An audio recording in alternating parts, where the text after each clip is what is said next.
Tell us a story of your imagination of the digital city of Palo Alto. When I came in, the city manager says, Jonathan, we want to have a new progressive strategy for tech use. After all, we're the birthplace and the heart of Silicon Valley. And that's exactly, I took that as literal. There's one question which bothered me when you propose open data sharing. How did you navigate the data paradox?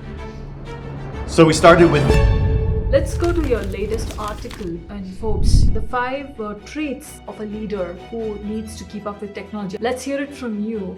There's two that come to mind. One is you really have to define the vision, and we're moving from fourth industrial revolution into what some are calling, and I'm talking a lot about, the cognitive industrial revolution. There are a small set of cognitive cities emerging in the world. One in Florida called Elysium, where there's real money being spent, is something called the Line in a Kingdom of Saudi Arabia. So how do we take this cognitive city concept further? Is the government interested? Well, if we're talking just about the United States,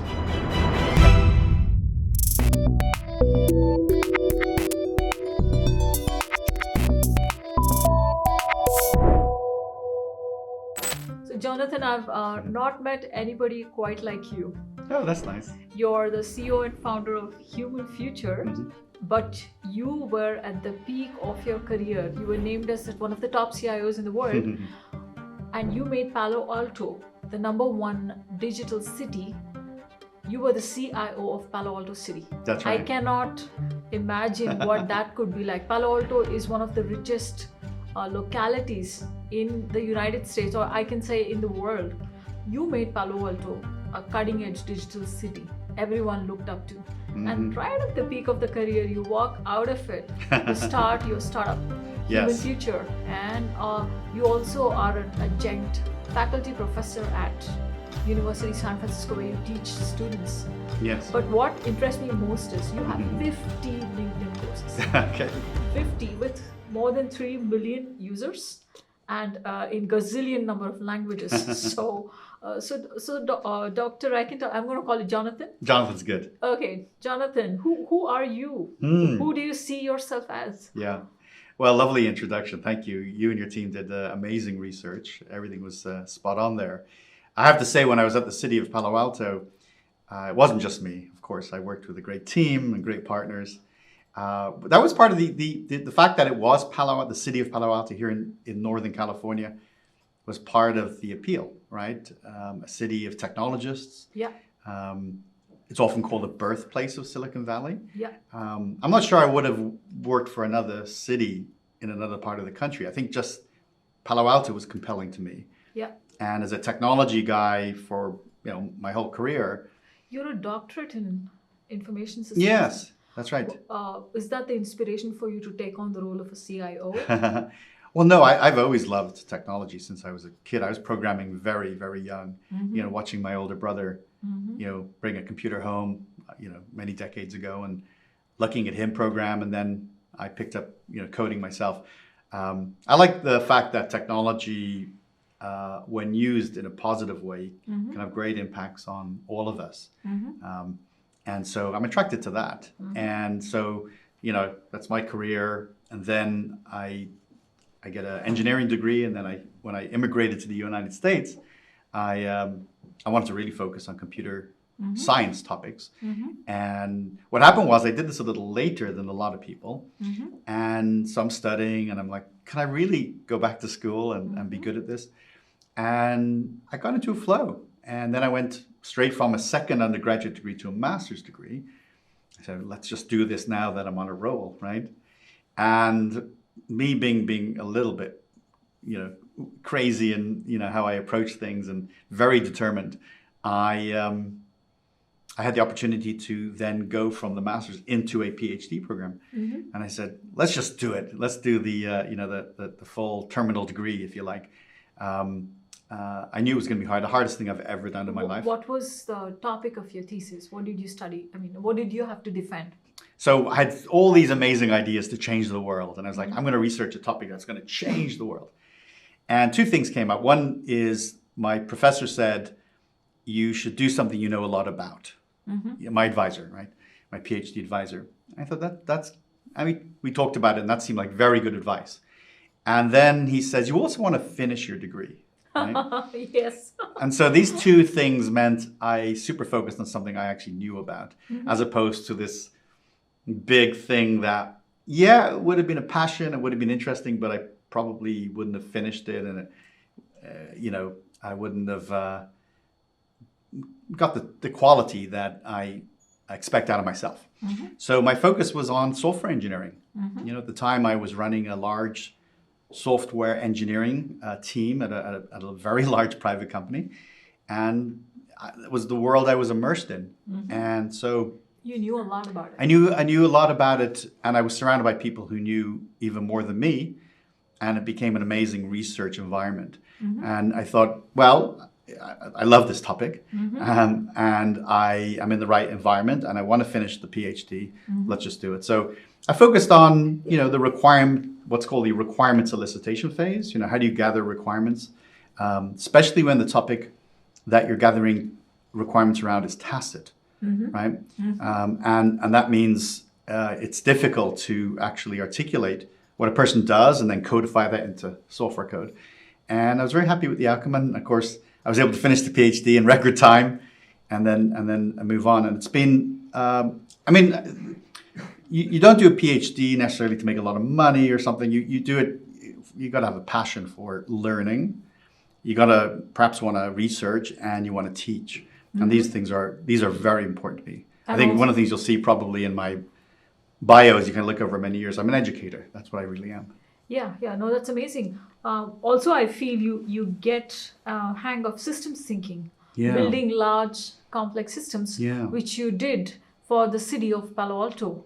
Now, there's one question which bothered me when you propose open data sharing for the city of Palo Alto. It's like a double-edged sword. The data is accessible to other cities or to build large-scale platforms, which is very forward-thinking, but also the security of the data becomes a main concern. Will the data of the city get hacked into? In a cyber war, the first thing you do is attack the data repositories of nation-states or the cities.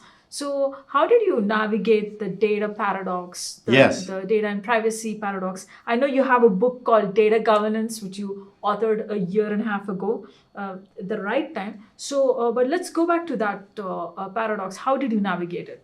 Yeah, I love that. And it's probably worth sharing a little bit, like the story of how I arrived at open data. Yeah, tell us a story of your imagination of Palo Alto, the digital city of Palo Alto. What was that? And then we can go forward. I love that. I'll tell you about that journey and then lead it to the open data question. Well, look, I was a guy working in the private sector for many, many years. And a recruiter called me out of nowhere. And I picked up the phone and the recruiter said, would you be interested in working for a city?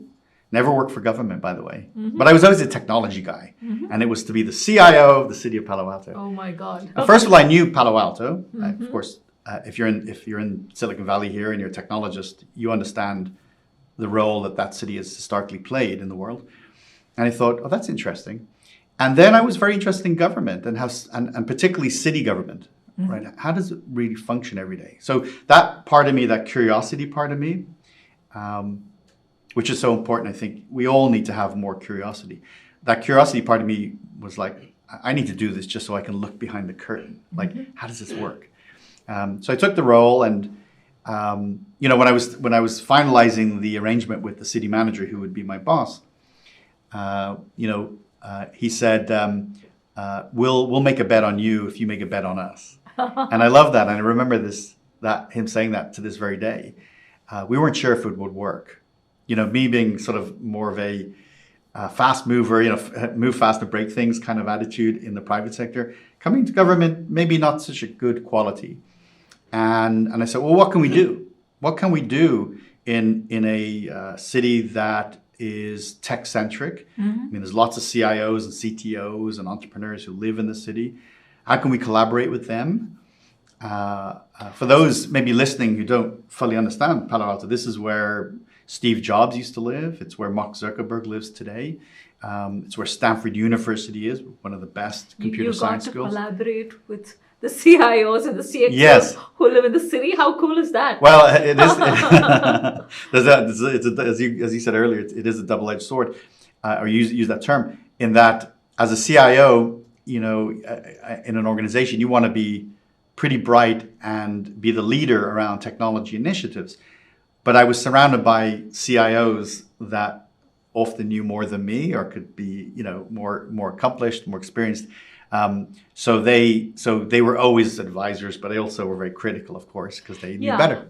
CIOs are notoriously called the Tower of No. They say no because they're guarding data. So you want to innovate with CIOs. What did you do? How did you move the needle? Yeah. Well, you work a lot with your colleagues in the city, in the agency itself. You have to work with the leadership team, and I was part of that team. And you got to work with the elected officials. I mean, they ultimately set policy. And so the city of Palo Alto has a council of elected people. So they set policy, and then, you advise. As a CIO for a city, one of your most important functions is to provide advice for them to set good policy, to advise the city manager so he or she is able to run the city really well. So part of why did they hire me, was because they wanted to do things differently. Sometimes it's a case of, be careful what you ask for, don't have buyer's remorse. And I think when I came in and the city manager says, Jonathan, we want to have a new progressive strategy for tech use. After all, we're the birthplace and the heart of Silicon Valley. And that's exactly, I took that as literal. And well, of course, then I'm starting to move a bit faster than they're used to. We're experimenting much more than we ever did. And so this gets us to the data question. So one of the things I observed very early on in my time at the city was it is a world of scarcity. So for example, Palo Alto is a world of scarcity. Why do you say that? Well, and it's funny because you might think, it's abundant, got unlimited money. No, even a wealthy, successful city like the city of Palo Alto is constrained, right? There's lots of priorities. And, it's more fortunate than a lot of communities. Let me be clear about that. But everyone is still competing for a finite amount of dollars, right? There's always more to do in a city than there's talent and budget, right? Yeah. Probably you could say that about every organization, but it's particularly amplified in a government context. And so I noticed not enough talent, right, in the city, too many projects, not enough money, right? Not enough talent in the Palo Alto city team? Yeah. Or because Palo Alto has a lot of talent? Yes. But you mean for your team? Yeah. Okay. Yeah, and I don't mean they weren't talented. There just wasn't enough of it. Enough of right? it, okay. I think the team I had, if you add in contractors and stuff, was about 35, 40 people. Quite good for the city of the size of Palo Alto. I'm not complaining about that. But there was a huge amount of demand. We were running a citywide utility, right? Electrical and gas utility, for example, very unusual. High demands from a demanding community, and that's good. And so in this environment of scarcity, it struck me that one thing that wasn't scarce was data. So one day I was, within the first few months of being at the city, I talked to my team, my managers and my team, and I said, what do we do with the data after we collect it, in the process of running the city? Because that's what happens, right? You have lots of these enterprise systems, and they collect data, whether it's billing information, for utilities or traffic information, energy usage, lots and lots of things. And the answer was we do nothing. We just capture it, we store it and archive it, back it up, and I guess eventually maybe delete it off the production systems. So I thought to myself, wow, we've got this incredible resource that we do nothing with, like with no derivative value after the initial value. So that's where we started thinking about, well, what happens if we gave data sets away? If you like, when I say give it away, what happens if we make those data sets available? Basically open the data up to people who maybe want to create innovative solutions, like to co-create. So all of the burden is not on the city, it's with entrepreneurs in Silicon Valley and maybe even beyond. So we started with very low risk data sets. That's the thing. and goes to the heart of your question, you evaluate the data set, right? Yeah. Is this a protected or sensitive data set? Like if it's, if it's personally identifiable information, PII, right? Then You're probably not going to. I mean, there's laws protecting it. If it's healthcare information, there are United States laws that protect healthcare information. So we wouldn't give those away. Then there's a lot of homeland security type stuff. Like this will just be fun for you to know in your audience. The location of, I say they're called manholes, but I don't know what they call them today. Yeah. But you know what I'm saying? The potholes or manholes, yeah. Where the entry points into, infrastructure that's beneath the roads and that type of thing. That manhole, okay. That kind of manhole. You don't necessarily want to advertise the explicit details of those because that's a vulnerability if somebody wants to do a city harm, right? Yeah. Anyway, so it's a rigorous system of identifying high quality data sets, but ones that don't put the city at risk and the ones that are not protected by law. So that's how we did it. So we spun up a open data website and platform. There are many, and we chose one. And over time, we made available data sets. I'll give you actually one little story that I think is really brings this, puts the right light on this. One of the things that I didn't fully appreciate, but now I appreciate very much in public life is you do lose a lot of your privacy. For example, things like your salary and your benefits. That is accessible by the public, not like the private sector where that's stuff you protect. Things like if there's a public records request, which is by law, you got the California public records request, you got the federal one too. Somebody wants to see your emails, they can request them and see them, right? My gosh. So it's a whole different level of transparency. And so the local press were always interested in salaries. It's always a good story, I'm a very big fan of transparency. I'm very supportive. So there's a journalist in the community, and he says, Jonathan, every year it's difficult for us to get the complete set of current salaries from the city, and eventually they do, and they're actually legally they have to do that. But it would be a PDF, and maybe it would be printed out or something. And I said, well, I think we can fix that. I'll just upload it to open data, and you can then do what you want with it. And he sort of, as we had this very casual conversation, I think it was on the street, I think he thought that I was talking ahead of myself, that I was promising something I couldn't do. Well, I went back to my team. I had a little data team that I created. I said, let's get the salaries of everybody in the city on our open data platform. It's by law, that's exactly what we're supposed to support.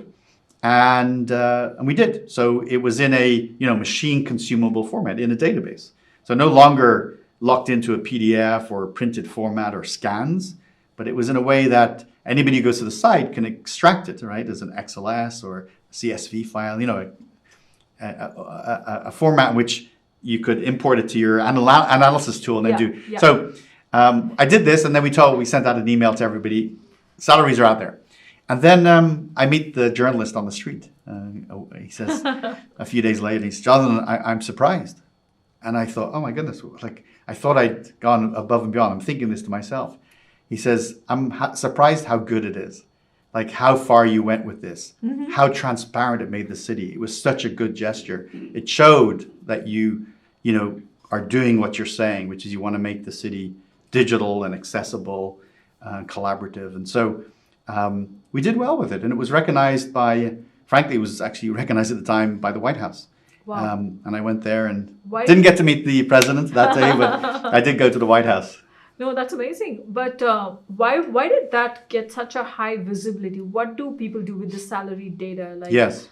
Is that going to bring a discussion about the federal budget and how it's allocated? Yeah. Is that the line of thinking?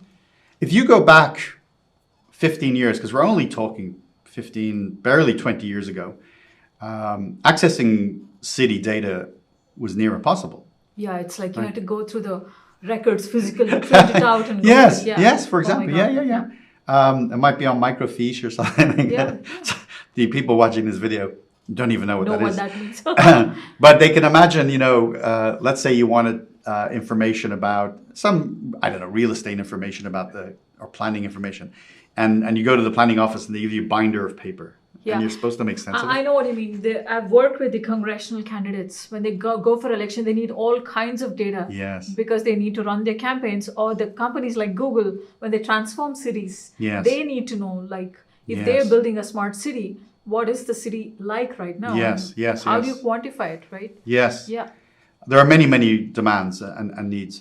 So when we started doing this, it was groundbreaking.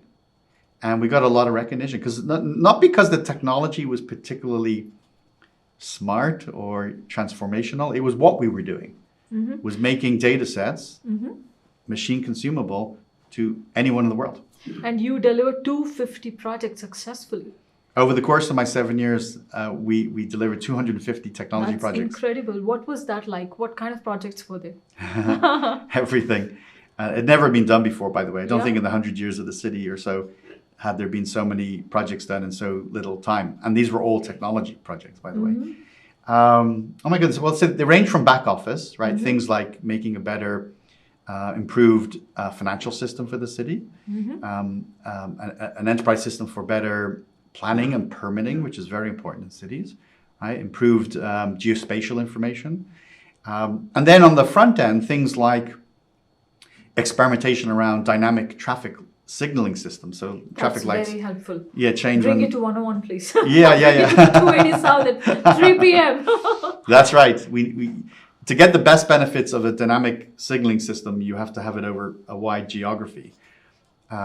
We were experimenting on a few of the very important major roads in our community.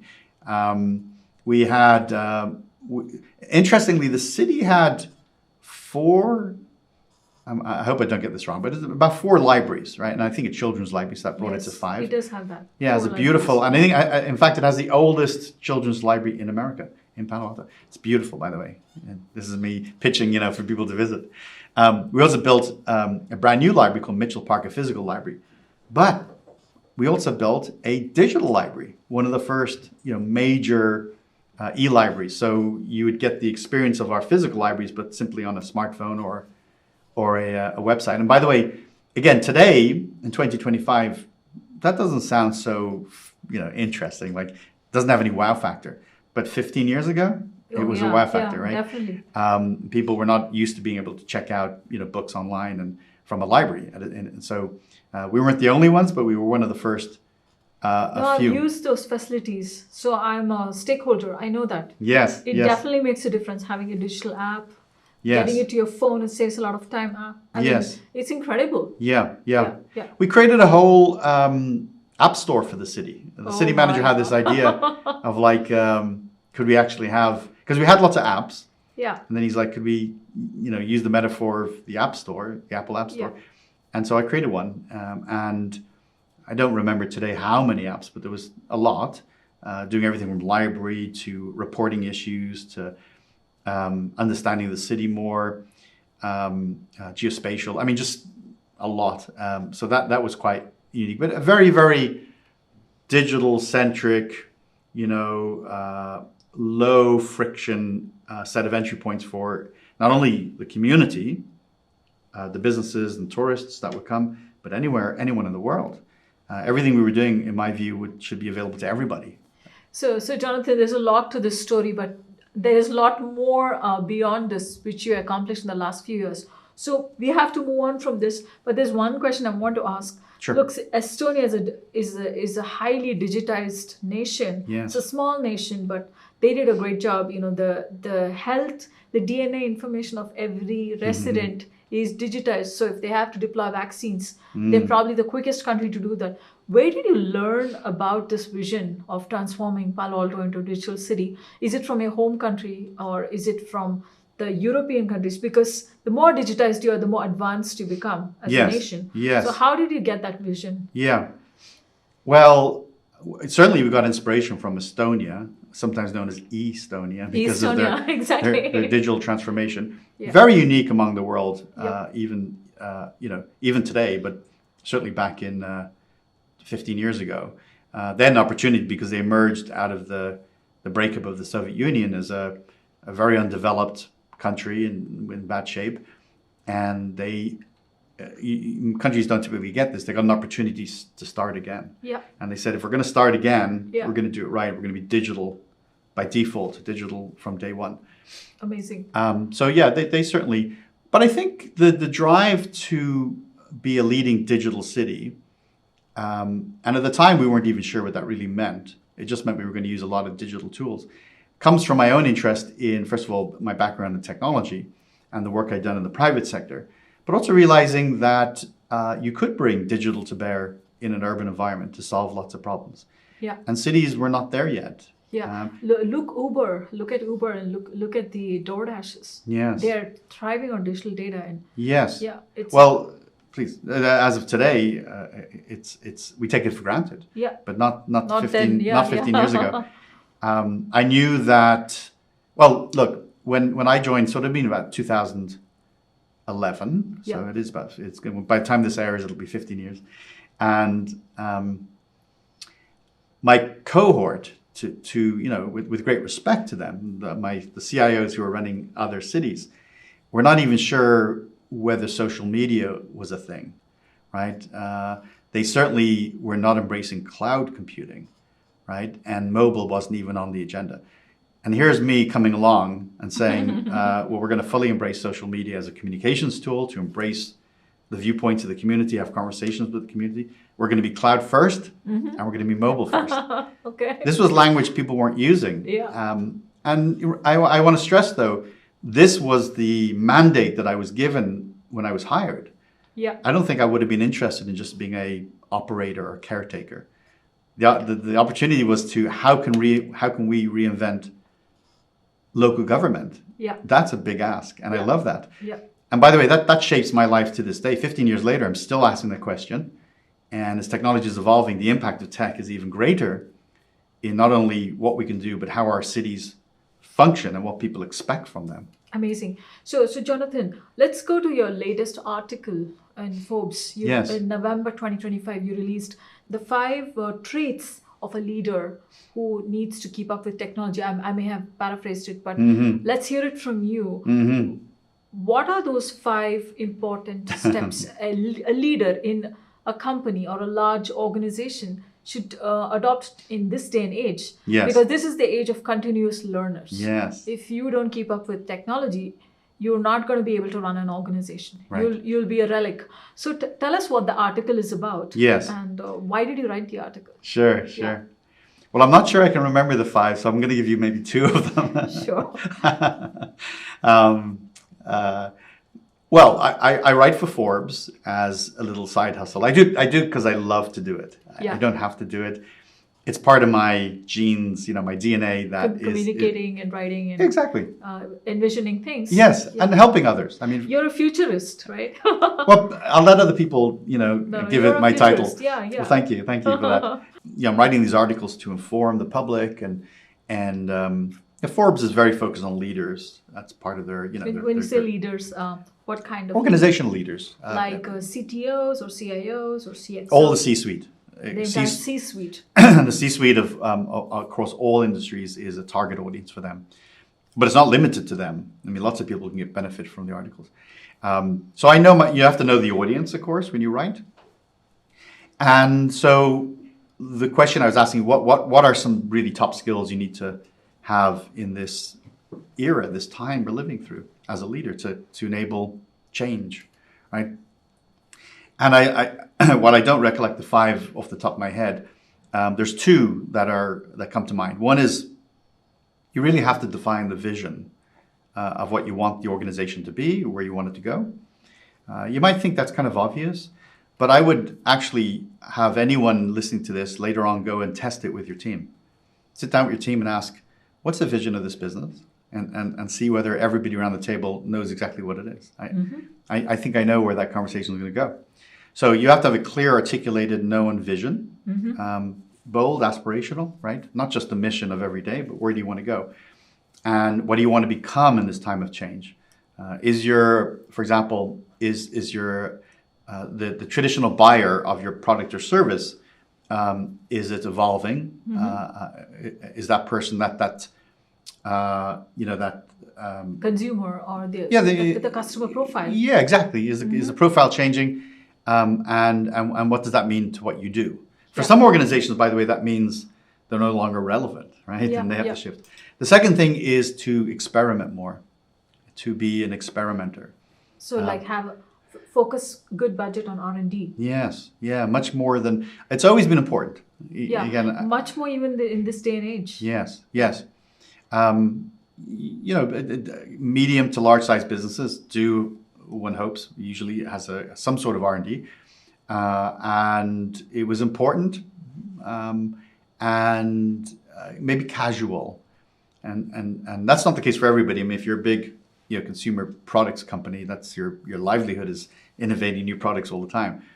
But if you have a solid, a narrow set of products and services, you probably had an RD just to kind of help the product evolve over time. I'm talking about a much more aggressive approach. Yeah. Introducing completely new ideas of how you run the business, how you produce your products and services, and what they actually are. Yeah, like what you did in the city of Palo Alto, unheard of. Mobile Yes. was unheard of. Social media unheard Yes. of. Cloud unheard of. And then you said that we're going cloud first. Mm-hmm. So something like that. Yes. Yeah. That's right.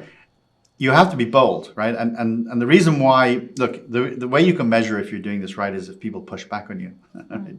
That means you're bold. Yeah. That means something's happening. If people are like uncomfortable with what's happening, it means you're doing something different, right? Yeah. If it's business as usual, I don't think you're in the right place. So those are two really important ones.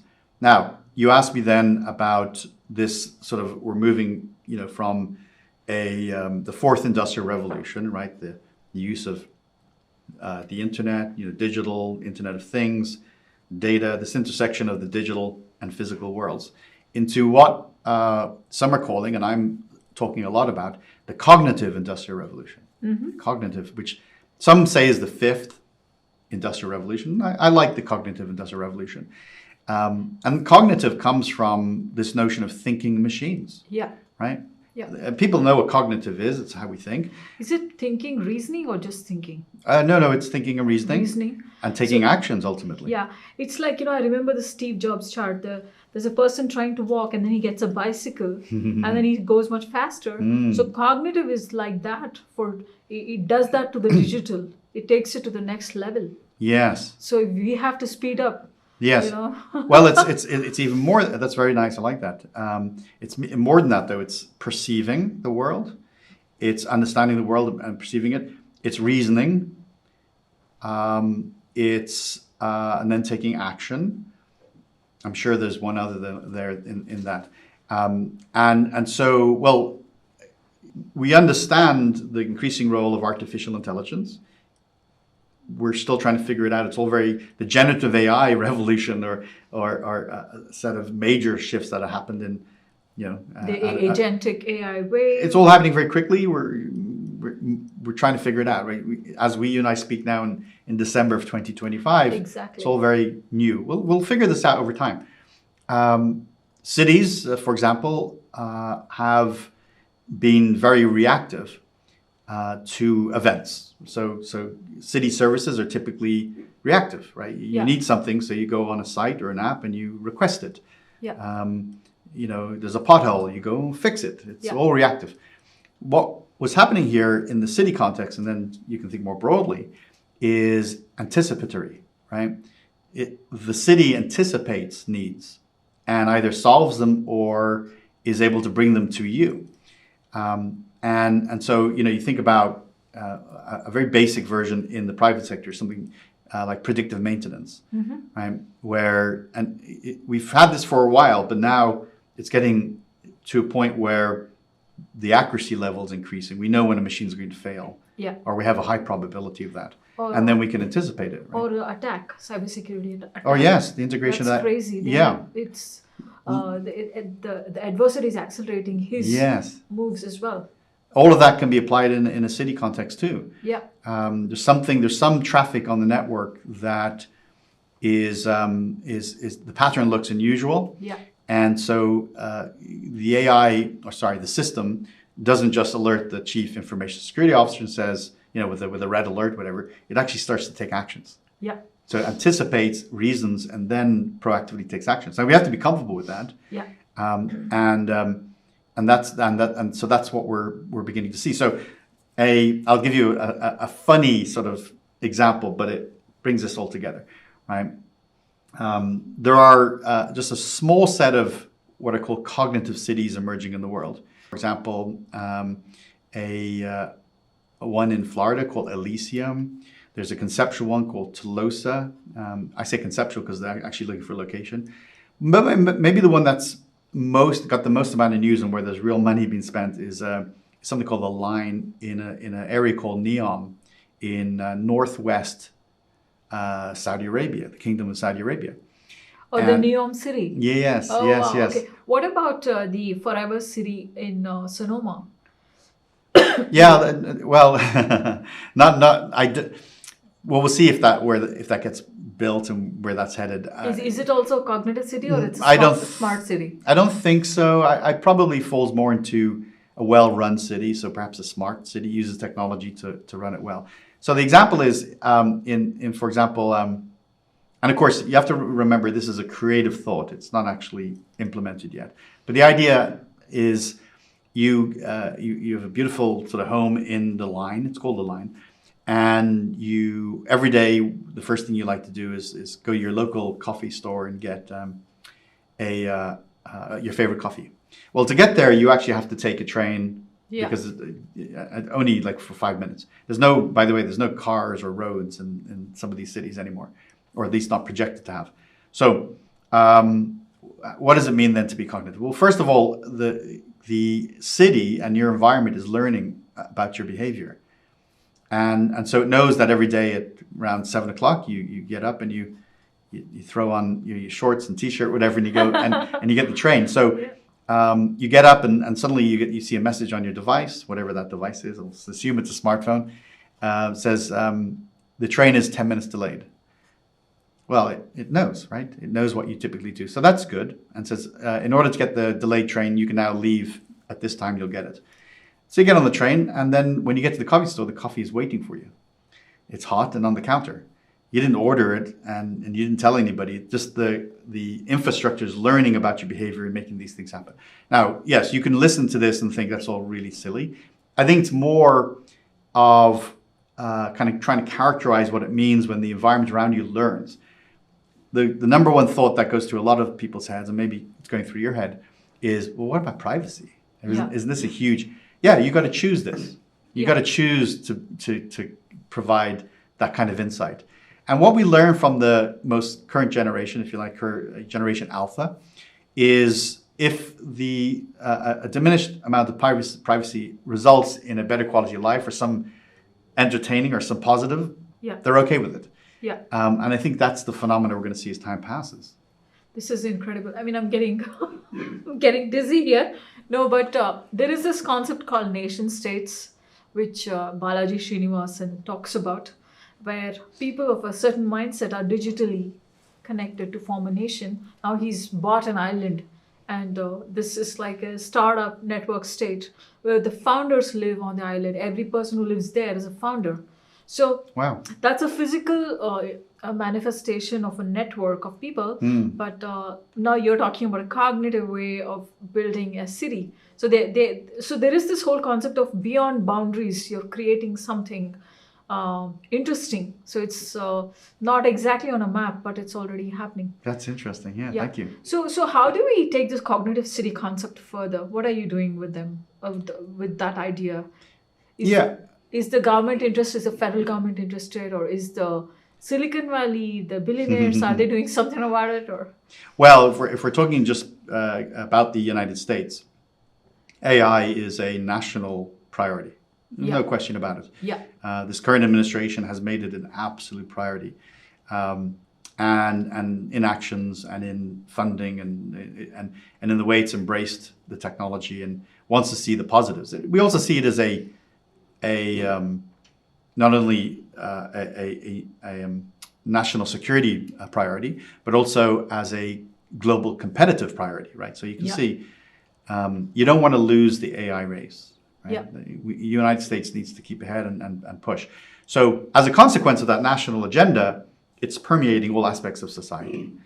So, of course, Silicon Valley continues to be a center of action, but it's not the only area, right? Let's be clear. There's some great stuff happening in the Northeast and Southwest, the Northeast and the Southeast parts of this country, and other areas too. I want to be clear. Silicon Valley just happens to have not only the financial wherewithal, but the history and the expertise here.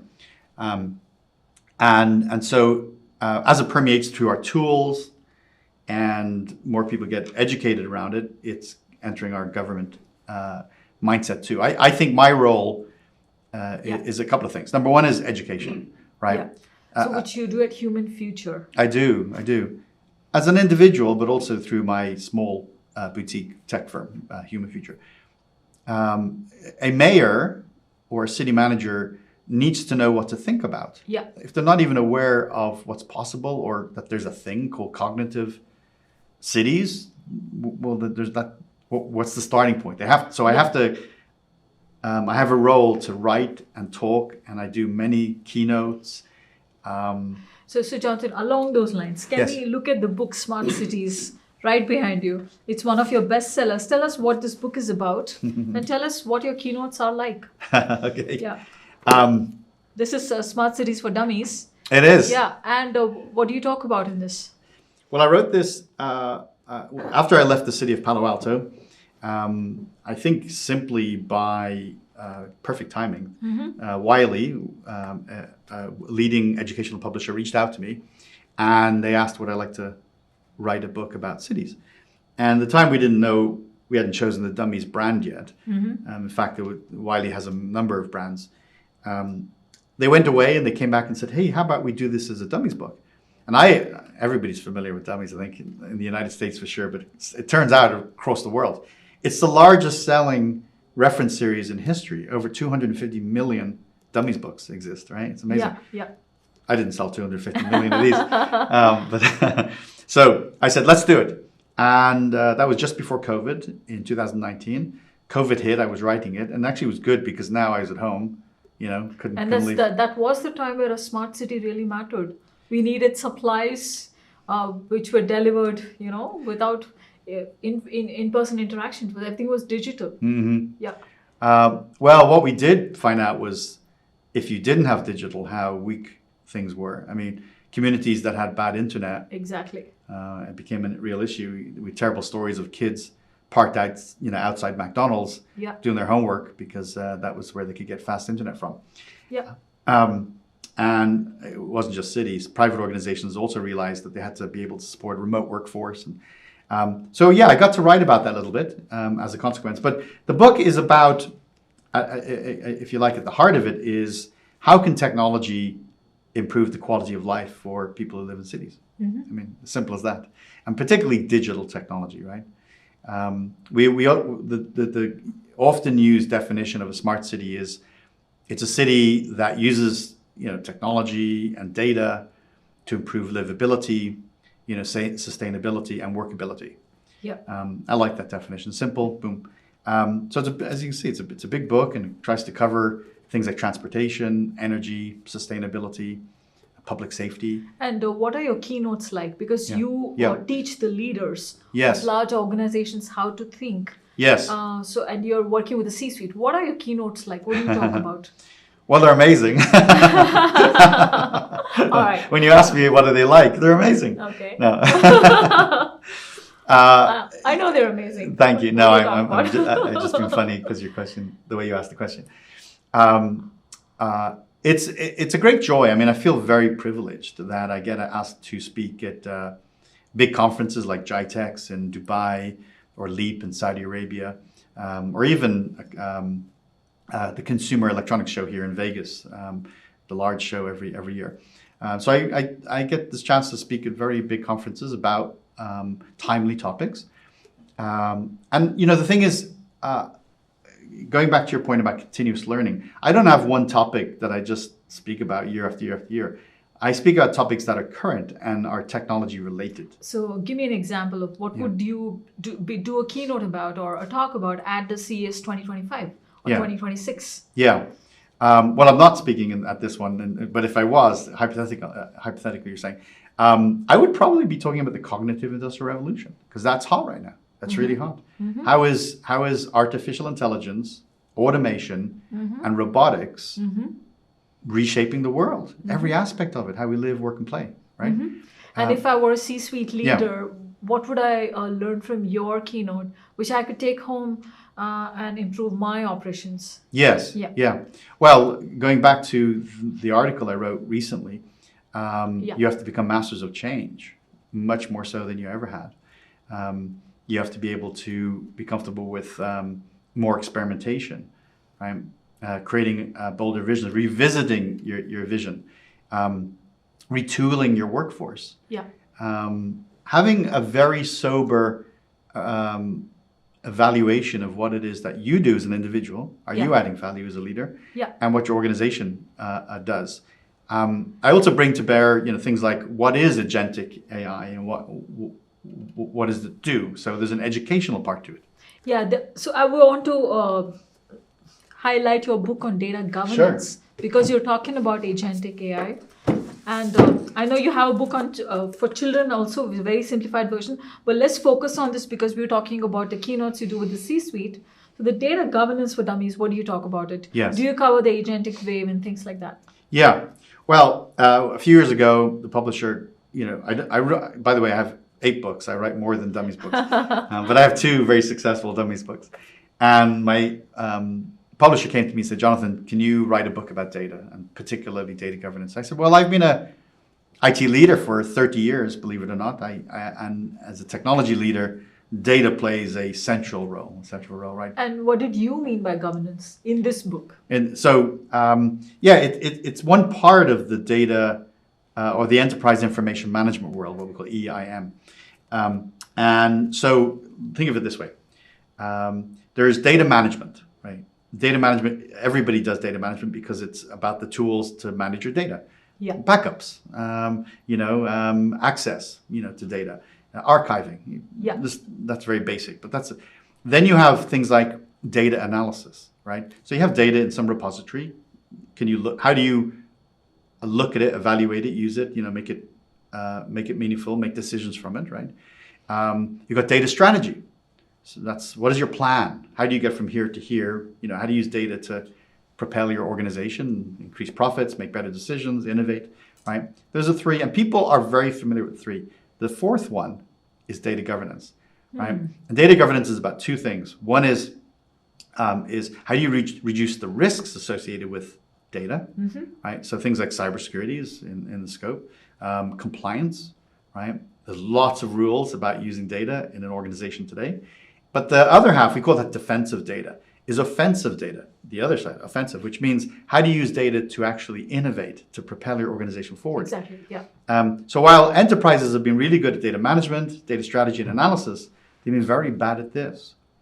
In fact, as I did survey work for this and research, it turns out that the understanding of what it is and how to actually go about a data governance plan was either not being done or poorly understood, or there simply was no understanding. There was I wasn't even aware of it, right?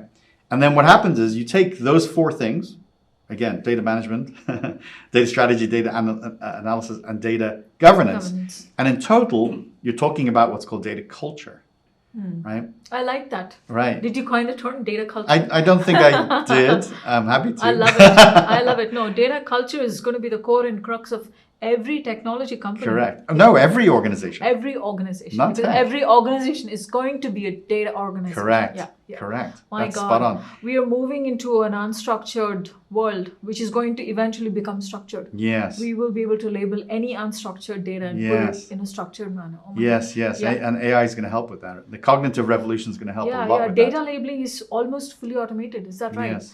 Yeah. Well, we're getting there. We're Getting there. Yeah. But tools are one thing, right? Yeah. I think what happens is you interview a technologist, whatever, and they talk about tools, whatever. No, you have to have people who understand the possibilities. Yeah. You got to have education. You got to have strategy. You got to have policy. There's other layers where leadership is required in order to have success. Yeah. Sometimes we think we sit in our offices as leaders or executive, business people, or engineers even, and a vendor comes to you and says, we have a tool that will transform your business. And you're like, I'm so excited. I love your demo. I want this product. And you buy it and you don't have success. Well, why? Well, because you didn't have the other things, right? You didn't maybe have a data governance team and approach. Yeah. You didn't have a strategy. You didn't have the right talent. Yeah. You didn't integrate it and collaborate across the enterprise. So tools are only one part of it. The summary of all of this is, what is the foundation of the cognitive industrial revolution? What is the actual raw material? It's data. And if you don't get this right, nothing else is going to matter. And how do you get it right? Well, you buy this book. Right? All right. When I was listening to you talk about this book, I also thought about the Gartner Keynote, where they do a chart on AI readiness and human readiness. Mm-hmm. So how will you help organizations achieve the balance between AI readiness and human readiness? We've got all these amazing tools. AI is ready. How do you make the human ready? And Yeah. Well, I do think we're early. You do think we're early? What I mean by that is, like, organizations generally are using AI today for prompts, right? Prompt engineering, creating reports, doing analysis. They're doing very important things. But the big evolution, the reshaping of society and of how business operates as a consequence of AI is still ahead of us. So I do think that there's a balance here between, business as usual, but with a forward, vision and preparing for that vision. Yeah. And part of what emerges out of that is, I think, at the heart of at the heart of your question, perhaps, and others, is what is the role of the human in all of this? Yeah. And again, it's really early to know answers around that. I would think orchestration. Am I being wrong, or is it more than orchestration? Is it also design, or? Well, tell me more about the question again, so I understand it. Is the role of human Yeah. being an orchestrator? Because we've built all these amazing tools doing things for us. Are we just orchestrators, or are we also designers? Will we have the capacity to redesign this as we orchestrate? Mm-hmm. Well, that's a good idea. I think the right answer is we don't know. Part of it is we don't know what we're going to be doing. Yeah. Right? We sometimes we answer the question relative to the world that exists today. Yeah. We have to. What I learned about innovation, having had an innovation in my title and done this for a long time, is you actually have to think and innovate for a world that doesn't yet exist. So you have to live in that world. You have to live in that world. So if you think about, if I asked, we go back to a year before smartphones, and you ask me a question about information or about applications, I would be talking about them like about websites. Yeah. A year later, smartphones come out, and then not long after that, we have apps. And now everything I said a year and a half earlier doesn't make any sense, right? So there's technologies and usage that doesn't exist in 2025 that's going to exist in 2027, 29, that we'll have to adapt to. And so it's not a way to sort of avoid the question. It's more to put it in context, to say, well, let's imagine what that world looks like. And let's go through a number of scenarios. It may be, for example, here's a specific one. The other phenomenal technology that's about to emerge is quantum computing. Yes, you got it. Exactly. You knew I was going to go there. It's not on most people's radars outside of the quantum community, and maybe people like yourself who think about this a lot. And you might think, well, goodness gracious, that's more automation, more technology, more, it's going to result in less use of humans. It turns out to build a quantum industry requires a lot of humans. There's a lot of things to build. We've got to build refrigerators, right, for quantum computers. We have to, build cooling systems. The cooling system, the chips. We need a lot of electronics and energy. And we have to develop new approaches to energy, and fusion seems like it's on the horizon. So you might say, well, where are the jobs going to come from, today? Well, because quantum is not a thing right this second. It's not, when I say that, it's not a global commercial offering at the $1 trillion level yet, but it will become that. So I'm actually very positive about that. The role of humans, we're going to have an enormous amount of high-paying blue-collar jobs for quantum. Yeah. Right. And I think the white-collar jobs will transform, or they'll metamorph. Yes. If you're programming for XYZ, you're going to be programming for ABC probably. Yeah, amazing. So on that note, though, which technologies do you think are hyped and are going to go away? Like, I know decentralized technologies, crypto. Crypto and quantum, will they ever coexist? You know what I mean? Yeah. I'm laughing partially because this is so hot right now. This is so current, the whole Bitcoin movement. But you're laughing at it because it's going to go away. No, because because people who believe in Bitcoin are almost, and I say this nicely, sort of almost militant about their belief. Like The decentralized. You can't counter the strong argument. I think blockchain is incredible. In fact, I wrote a book about it, and I have several videos. I have a book about cryptocurrency as an educator, not as an evangelist. I'm not a promoter of cryptocurrency, but I'm an educator. Like, this is how it works. This is the options. Here's how this whole system and ecosystem works. Look, just to have it on the record, I'm not as enthusiastic about the future of Bitcoin as so many millions are, and maybe I'll get some hate mail because of that. I think people need to be very careful about it and just do their own homework, their own research. So I think that could be something that is, in the long term, overhyped. And by the way, not AI, not quantum. They are here for the long run. Oh yeah. No, look. And by the way, I just want to say about crypto. If it works out amazingly, Bitcoin works out, I'll say I was wrong. I will. I'll say I was wrong. I'm okay with that. All right. No, AI and quantum going to change the world. No, they're going to change every aspect of life as we know it. Wonderful. So I'm 100% secure in saying that. Amazing. Wonderful. On that, this has been a fantastic conversation. We should chat more about your life. Please come back again. As a last question, what is the best way for people to reach you? And what are some of the gigs you love to do Yes. outside of your work at University of San Francisco and Human Future? What are some of the things you're available for? Like, for example, keynotes, or what else do you do? That's very kind of you. I'm very easy to find. I'm all over the internet. And so you can get to me through my main website, reichental.com, my last name.com. You can get to me via LinkedIn or maybe Instagram, but LinkedIn is probably the most obvious place. My website has a form if you're interested in hiring me or learning about my work or something, or you have another podcast, whatever it is. I get a lot of requests through that. So very easy to get in touch with. I do a lot of workshops for public and private company organizations around technology. Help you, maybe you're struggling with an issue or don't know how to approach digital transformation or AI or whatever it is that you're kind of struggling with in the digital realm. So I can be helpful to organizations in that regard. And about smart cities, is there something you're helping people with? I think about San Francisco. Yes. I have 200 thoughts. What needs to be done to the city? I wonder what you think about that. Well, they have, there's a very active new mayor in San Francisco right now, very, very knowledgeable and well-intentioned mayor. Let's give him a chance. He's also hired some good people, and there's a good tech team there. So we'll see what they can demonstrate and the work they do. They do some nice work around AI. And so I won't suggest anything to them. They can come to me if they want my help. But some really smart people are there.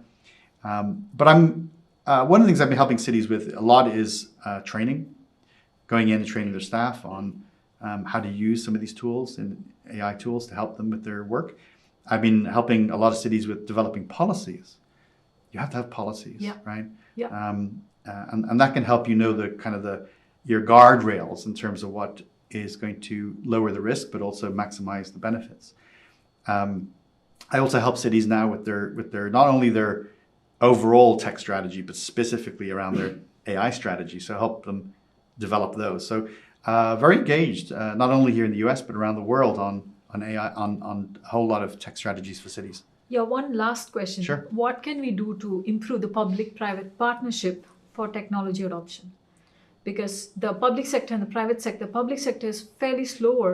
Yes. You know, if you look at the federal government, and I mean, I work with a lot of cybersecurity geeks, and they talk about the kind of attacks these adversaries who have access to tech can pull off. Yes. So what is a good way to accelerate the public-private sector partnerships? Yes. Well, I'll talk from both sides. So on the private side, on the tech firm side, we need to see more solutions, right? You might think, well, there are lots of, it's probably saturated perhaps. No. My experience is we don't have enough solutions. Cities have a lot of challenges. They're very complicated. Historically, some of the solutions have been not great.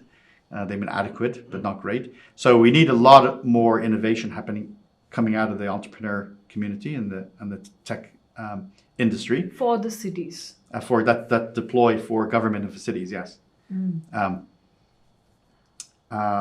We're seeing that, by the way.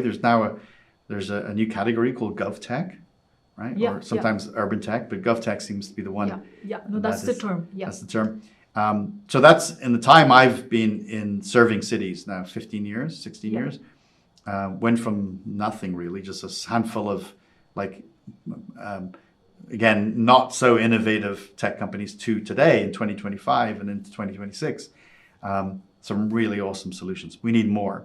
We need those. We need them to be reaching out and educating our public sector colleagues. On the public sector side, I would say they need to have an open door policy, just like I had at the city of Palo Alto. That's amazing. Tech firms used to love it because they'd call me up and they'd say, I have an idea, and I was like, come on in. And you don't see that a lot. And what do they have to get when they work with a city? Yeah. They get a large audience, large user base. Is that right? Well, no, it's great business. I mean, the smart city movement and now the cognitive city movement is worth trillions over the next few years. No, it's massive, massive. That's interesting.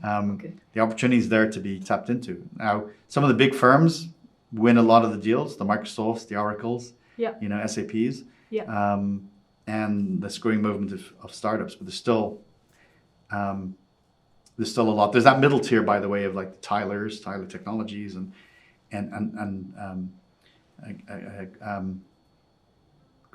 can't remember the other one. Anyway, there's several others. No, this is amazing. No, they can all be looked up. So the buyer and the seller need to approach the opportunity differently than they historically have. Yeah, so they create sort of an alignment. Yes. Of problem and solution mapping. Yes. Great. So on that amazing note, it's hard to stop the conversation. We could talk all day, but maybe there's a next time where you can come back and with your new book and new strategies. And thank you so much for your time, and I would love to have you back. It's been a real pleasure. I'd be delighted to come back. Thank you, Vida. Thank you.